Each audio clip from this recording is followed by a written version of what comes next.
అమెరికాలో చార్లీ హత్య తర్వాత అక్కడ ఉన్న ప్రజల పరిస్థితి ఏ విధంగా ఉంది? అందరూ భయపడుతూ ఉన్నారా? సో, ఏ విధంగా ఉంది అనే విషయాలైతే తెలుసుకుందాం. దీని గురించి అయితే మాట్లాడేందుకు ప్రస్తుతం మనతో పాటు సీనియర్ జర్నలిస్ట్ సిఎస్ రావు గారు ఉన్నారు. నమస్తే అండి. నమస్తే సార్, అమెరికాలో చార్లీ హత్య తర్వాత అక్కడున్న ప్రజల పరిస్థితి ఏ విధంగా ఉంది? రాజకీయాల పరిస్థితి ఏ విధంగా ఉంది? అక్కడ అందరూ భయపడుతూ ఉన్నారు అనుకోవచ్చా? సో అమెరికాలో ఏది జరిగినా సరే విదేశాల నుంచి వెళ్ళి అక్కడ స్థిరపడినటువంటి వాళ్ళు ఉలిక్కి పడుతున్నారు.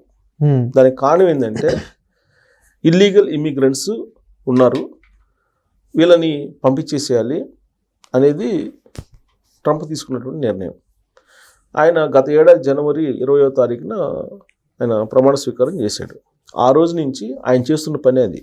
Homeland security, national security guards వీళ్ళ ద్వారా పంపించేటువంటి కార్యక్రమం చేస్తున్నాడు. ప్రత్యేక విమానాలు పెట్టి చాలామందిని పంపించేశారు. ఇంకా అక్కడ దాదాపుగా 50 లక్షల పైగా ఇల్లీగల్ ఇమ్మిగ్రెంట్స్ ఉన్నారు అనేది వాళ్ళ లెక్క. వాళ్ళందరినీ పంపించాలి అని అంటే వాళ్ళు అక్కడ తిరుగుబాటు కార్యక్రమాలు చేస్తూ ఉన్నారు. అయితే ట్రంపేనా ఈ నినాదం వినిపిస్తుంది? అసలు ఇండియన్స్ని ప్రత్యేకంగా టార్గెట్ చేసి ట్రంప్ మాట్లాడుతూ ఉన్నాడు. అలా ఇండియన్స్ని టార్గెట్ చేసి మాట్లాడినటువంటి వాళ్ళు ఎవరు ఉన్నారని అంటే చార్లీ కిర్క్. ఈ చార్లీ కిర్క్ అనే అతను వామపక్ష భావజాలు అంటే లెఫ్ట్ రైట్ సంబంధించినటువంటి వింగ్ ఐడియాలజీ ఉన్నటువంటి ఆయన. రిపబ్లికన్ పార్టీ సంబంధించినటువంటి అతను కన్జర్వేటివ్ పార్టీ నుంచి వచ్చి ఆయన రిపబ్లికన్స్ సపోర్ట్ చేస్తున్నారు, ట్రంప్కి సపోర్ట్ చేస్తున్నారు.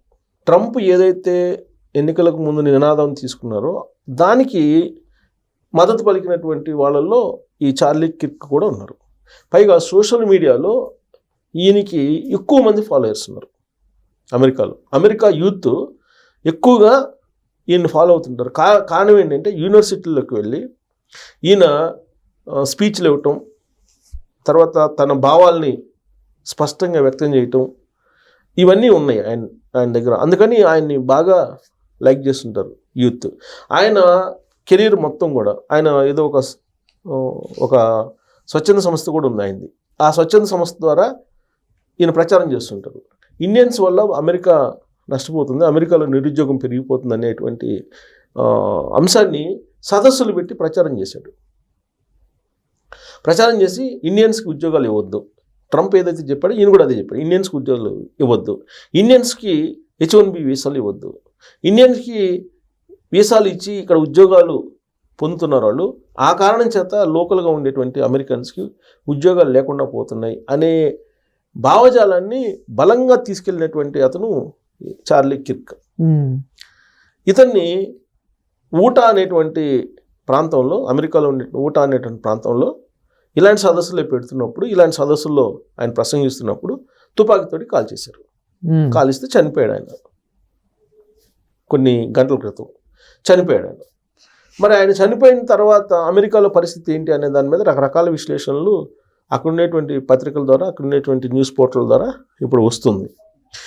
ఈయన హత్య అనేది డెఫినెట్గా రాబోయేటువంటి రోజుల్లో అమెరికాలో సామాజిక రాజకీయ పరిణామాలు మార్పు దిశగా పయనించే అవకాశం ఉంది అనేటువంటిది ఒక వాదం ఇప్పుడు అంతర్జాతీయంగా వినిపిస్తుంది.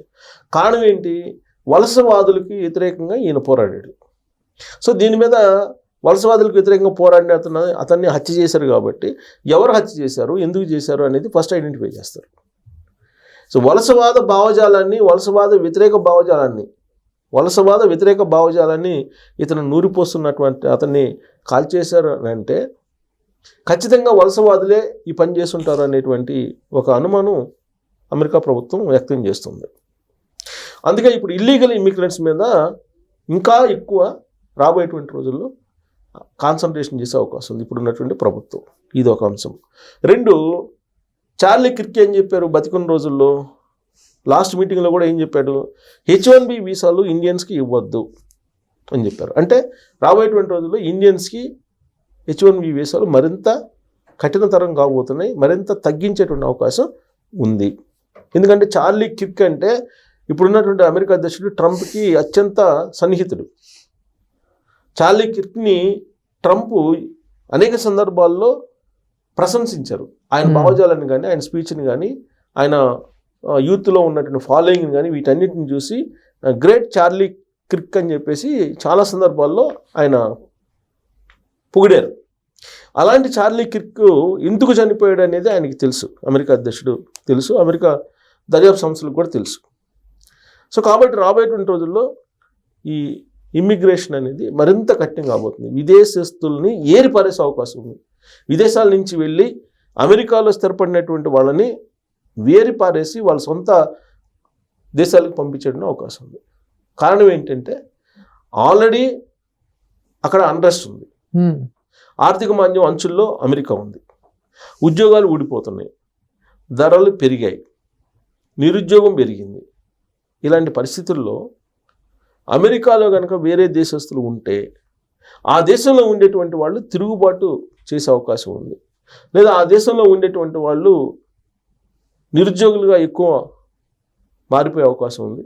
కాబట్టి ఇల్లీగల్ ఇమిగ్రెంట్స్ లేదంటే అక్కడ ఉన్నటువంటి ఇమిగ్రెంట్స్ ఏవైనా సరే ఇలాంటి క్రైమ్స్కి పాల్పడినటువంటి వాళ్ళని సొంత దేశాలకి పంపించేటువంటి అవకాశం ఉంది. ఇప్పటికే విదేశస్తుల్ని అమెరికా గడ్డ మీద అడుగు పెట్టకుండా అనేకమైనటువంటి ఆంక్షల్ని ఈ ప్రభుత్వం, ఇప్పుడున్నటువంటి ప్రభుత్వం విధించింది, అమెరికా ప్రభుత్వం. వాటిల్లో ప్రధానంగా చెప్పుకోవాలంటే H1B వీసాలకి సంబంధించి జాబ్ ఉంటే ఓకే, జాబ్ లేకుండా ఉంటే 60 రోజుల గడువు విధించడం, ఆ తర్వాత మీ దేశాలకు వెళ్ళిపోమని చెప్పడం. 2, రెన్యువల్కి సంబంధించి మళ్ళీ అమెరికన్ కాన్సులేట్ మీ దేశాలకు వెళ్ళి అక్కడ ఇంటర్వ్యూకి అటెండ్ కావాలని చెప్పి ఒక నిర్ణయం తీసుకోవటం. స్టూడెంట్స్కి సంబంధించి ఓపీటీకి సంబంధించినటువంటి అంశాలని పరిశీలించటం. వీసాని కూడా 4 సంవత్సరాలకి తగ్గించాలంటే నిర్ణయం తీసుకోవటం, 5 సంవత్సరాలు 4 సంవత్సరాలు తగ్గించాలనే నిర్ణయం తీసుకోవటం. సోషల్ మీడియా అకౌంట్లని మొత్తం స్క్రూటినీ చేసి ఎవరైతే అమెరికా వ్యతిరేక భావజాలాన్ని లేదంటే ఇస్లామిక్ అనుకూలంగా ఎవరైతే పోస్టులు పెడుతున్నారో వాళ్ళని ఐడెంటిఫై చేసి వాళ్ళని సొంత దేశాలకు పంపించేసేయండి అని చెప్పి నిర్ణయం తీసుకోవటం. 5,50,00,000 మంది సుమారుగా వాళ్ళ వీసాలని రివ్యూ చేయండి, వాళ్ళందరూ ఇక్కడ ఉంటున్నారు, వాళ్ళకి సంబంధించినటువంటి జీవితంలో ఏమేం చేశారు, అమెరికాలో అడుగుపెట్టిన తర్వాత వాళ్ళు ఏమేం చేశారు అనేది మీరు స్క్రూటినీ చేసి ఒకవేళ ఇల్లీగల్ కార్యక్రమాలకి పాల్పడినట్టు వాళ్ళు కనుక ఐడెంటిఫై చేస్తే వాళ్ళ వీసాని శాశ్వతంగా రద్దు చేసి వాళ్ళ దేశాలకు పంపించండి అని చెప్పి చెప్పడం. అలాగే H1B వీసాదారులకి మీకు సైడ్ ఇన్కమ్ ఏదన్నా ఉందా, ఈ సైడ్ ఇన్కమ్ ఉంటే కనుక దాన్ని ఐడెంటిఫై చేసి వీసాని రద్దు చేసి వాళ్ళ సొంత దేశాలకు పంపించండి అని చెప్పి ఇంకొక నిర్ణయం తీసుకోవటం. డ్రంక్ అండ్ డ్రైవ్లో దొరికితే ఇమీడియట్గా వీసా రద్దు చేసేసి పంపించమని చెప్పటం. ఇవన్నీ చాలా చాలా నిర్ణయాలు ఇప్పుడు ఉండేటువంటి అమెరికా ప్రభుత్వం తీసుకుంది. ఇంకా కొత్తవి ఇప్పుడు మీకు అక్కడ పౌరసత్వం ఉంది, అక్కడ పుట్టంగానే ఇమీడియట్గా వస్తుంది, అది కూడా తీసేయాలనేటువంటి నిర్ణయం తీసుకున్నారు. ఎగ్జిక్యూటివ్ ఆర్డర్ ఇచ్చేసారు, అది బై బర్త్ వచ్చేటువంటి సిటిజన్షిప్ని జన్మతః పౌరసత్వం అంటారు, దాన్ని ఆల్మోస్ట్ తీసేసి ఎగ్జిక్యూటివ్ ఆర్డర్ ఇచ్చారు. ఇక ఇప్పుడు చార్లీ కార్క్ హత్య తర్వాత ఈ విదేశస్తుల్ని ప్రత్యేకించి ఇండియన్స్ని టార్గెట్ ఎక్కువగా చేసే అవకాశం ఉంది. అటు సామాజికంగా అలాగే అక్కడ ఉండేటువంటి రాజకీయ పరంగా మార్పులు చాలా వచ్చేటువంటి అవకాశం ఉంది ఇతని హత్య తర్వాత. ఎందుకంటే యూత్ ఫాలోయింగ్ ఇతనికి ఉంది కాబట్టి అనేటువంటి ఒక అంచనా వేస్తూ ఉంటుంది. దీంతో బిక్కుమంటూ అక్కడ ఉండేటువంటి మన వాళ్ళు అమెరికాలో ఉండేటువంటి పరిస్థితి ఎప్పుడు ఏమవుతుందో తెలియనటువంటి సిచ్యువేషన్. సో ఇప్పుడు ప్రస్తుతానికైతే గుమ్మనంగా ఉంది. మరి ఇప్పటికే కొన్ని చోట్ల అల్లర్లు జరుగుతున్నాయి అని చెప్పి అంటున్నారు. ఈ అల్లర్లు కనుక పెరిగిపోతే మరింత ఇబ్బంది పడేటువంటి అవకాశం ఉంది. రీసెంట్గా ఒక అతను అతన్ని కత్తి పట్టుకొని వాళ్ళు తలవారు అంటారు, సిక్కుల్ని తలవారు పట్టుకొని తిరుగుతుంటే కాల్ చేశారు పోలీసులు. ఒక స్టూడెంట్ని కాల్ చేశారు ఈ మధ్య కాలంలోనే. సో రోడ్డు మీద యూరిన్ పాస్ చేస్తున్నాడని ఒక అతన్ని కాల్ చేశారు నిన్న, ఎన్కౌంటర్ అంటే కాల్ చేశారు తుపాకీతోటి. ఇలాంటి పరిస్థితులు ఉన్నాయి ఇప్పటికే. ఇంకా భయంకరమైన పరిస్థితుల్ని అక్కడ ఉండేటువంటి వాళ్ళు చూసేటువంటి అవకాశం ఉంది. Thank you.